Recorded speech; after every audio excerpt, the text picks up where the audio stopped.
Už lango rudeninė audra. Ne tokia audra, truputį lynoja ir vėjas. Norėjau eiti pasivaikščioti, man patinka toks oras. Gal pagalvosi truputį štiš moterytė, bet realiai man patinka toks oras. Aš netgi... Labas visiems. Aš netgi mėgstu tokį darganotą orą, bet nugalėjo visai kitas dalykas. Reikėjo surasti vieną daiktą, neradau, atsidariau spintą ir nutariau, kad vietoj bimbinėjimus tvarkysiu spintą. Nedėk spintą, bet va šitą mūsų užkambarėlį tokį. Mums kaip čia va stovi spinta, ten gale galima prisidėti daiktų, niekaip lentynų nesusitvarkom, viskas turi būti dėžėse. Nieko nesimato, iki šviesą uždėkti. Nu va tokia niša, tokia. Susidėti viskam, kas nemato, kas nereikia ir kas labai retai naudojama. Tai vat, kai pradėjau ieškoti, atsidariau ir pasižiūrėjau lentynas, tai kad galvoju vietoj bimbinėjimo susitvarky geriau savo nišą. Atsinešiau skudurą, dulkes išsivalysiu. Kilimai susukti jau nebetiesiu, nes makis tik pamato kilimą, dar neįpratęs, atsitų parsisioja ant to kilimo. Kaip lauko kačiukas, jis įpratęs ant lapų krūvos, ar kokia ten būna šiukšlių krūvelė, bėga ir sisioja į ją.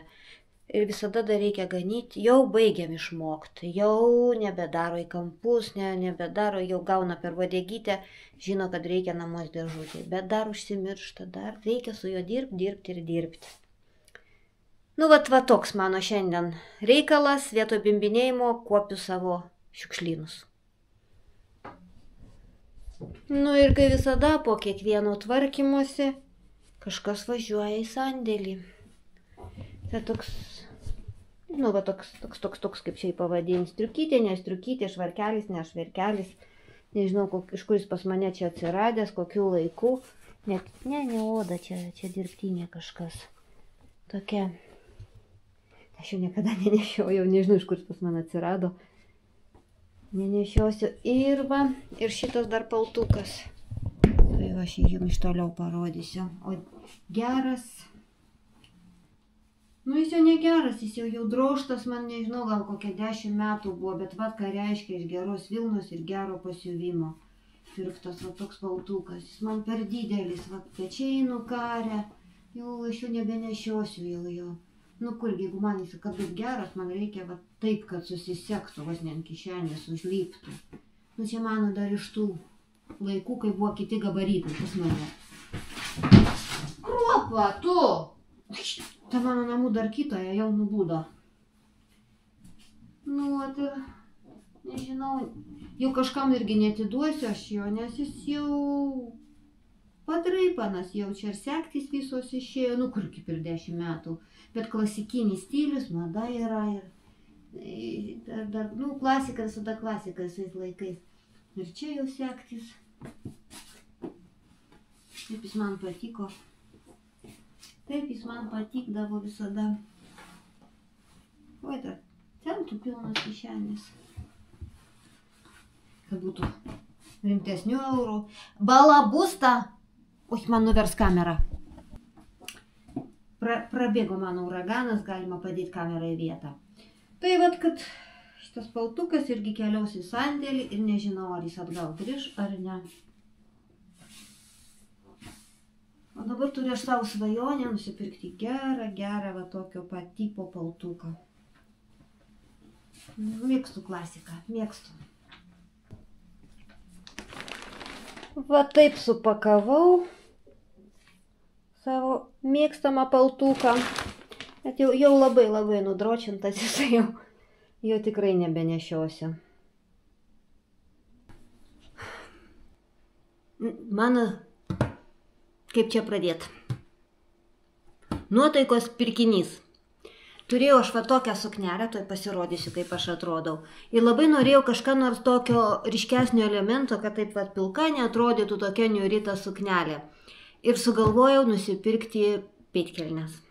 Bordo. Tai aišku, internetu pirkau, nelabai ta bordo spalva tokia išėjo. Nu ir va dabar kreipiuosi į jūs. Ar aš galiu šitaip vaikščioti? Ar neiššaukiančiai atrodysiu? Va taip. Bet prie šitos suknutės norėjau kažkokio ryškaus elemento. Ir pagalvojau, kad ryškesnės pėdkelnės, o gal kokių mėlynų reikėjo. Nu, vat būtent taip užsimaniau. Nu, vat nežinau, ar nelabai, ar labai juokingai aš čia atrodau, nu, brūkštelkit man. Čia tokiu, taip pasiryškinau, nes prieš tos suknelės, jeigu užsivelki ką nors dar pilko, labai tokia jau niurus toksai jau apranga. O vat kažkokias tai ryškesnės pėdkelnės, ar batai netie, nu batus galima pakeisti. Aš tik užsidėjau, kad bent jau bendras vaizdas būtų ir žiūrėtųsi. O vat taip aš sugalvoju pasiryškito. Ir man vat šovės čia buvo mano nuotaikos toks pirkinys. O dabar galvoju, ar man taip vaikščiat, ar ne. Nu ir kaip kiekvieną rudenį, obuolių actas mano šio meto derliaus. Va tiek, va aš padarau, man pilnai metam užtenka. Dar šiais metais pasisekė, nes dar buvo likę nuo pernai metų va tiek. Obuolių acto aš jį dabar tik suplakiau, jis buvo skaidrus. Buvo dar likęs motininis grybas. Tai po šaukštelį įdėjau motininio grybo dar. Tegu dabar fermentuojasi, bręsta, iki pat naujų metų aš jo neliesiu. Padėsiu šiltai, ten po laiptais ir viskas. Bet kiekvienais metais, vat, aš visada pasidarau obuolių acto. Ir mes tikrai nereikia nei pirkti, nei to spirituoto, normalus, naminis, fermentuotas. Šį visur dedu ir padažų salotam, kai darau, garstyčių medaus ir sriubas, ir į barščius įdedu. Visur dedu, tik negeriu vieno. Kaip kas rekomenduoja gerti, aš tikrai ne.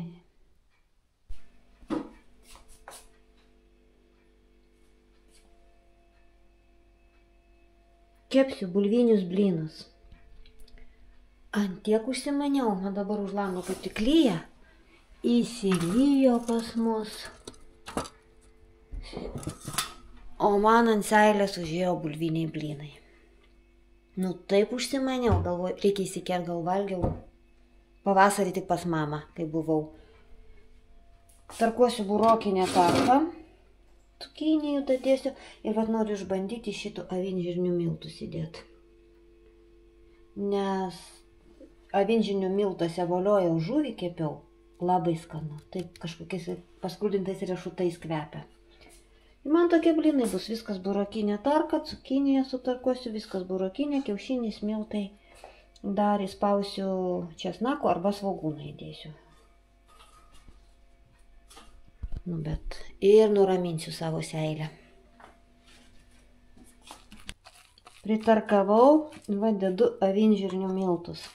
Pirmą kartą dedu, nežinau kas išeis. Nu surištai, suriš krakmolas, o čia bent jau drėgmės nebus sutrauks. Nieko, forma laiko kepa, aš tai neturiu kantrybės su viena keptuvė. Aš visada statau 2 keptuvės. Iškepė, dar paskutiniai blynai kepa. Ir vat aš noriu paragauti su avinžirniais miltais. Niekada nedariau, dariau su avižiniais, bet jau kažkas vagiliauja pas mane. Padariau padažo varškytės, dedu česnaką ir tokią skystą varškytę darau. Ir aš valgau su sūdyta lašiša bulvinius blynus. Bet jos noriu vienus paragauti, kaip tie miltai.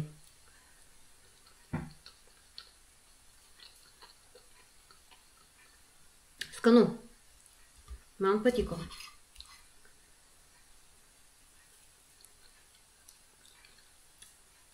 Visai nesijaučia, kad ten kokio avinžirnių ar žirnių bulvė. Visai nesijaučia. Skanaus kas valgo. Ir mums skanaus. Skanaus ir mums. Už lango jau temsta, saulutė nusileido, padirbam lauke, eisiu bliūdų mazgot kaip eilinį kartą. Ir pabaigą aš jau išpakuosim siuntinėlį. Šiandien sekmadienis, bet žiūriu, Omniva pas mus vežioja ir sekmadienį. Kruopytė čia siuntinėlis mano. Išsipakuokim, pažiūrėsim, ką išsiunčiau. Man atrodo, žinau, daug daiktų užsakinėjau, tai nelabai nutokiu, kas čia. Pasižiūrėk, kas čia yra. Ką čia net įdomu? Seniai užsakinėjau ir užmiršau, pagaliau atkeliavo. Siūlus užsisakiau. Vilna. Iš Temu. Čia siuntinys iš Temu. Jo, jeigu siūlai iš Temu. Šitas visas va Temu.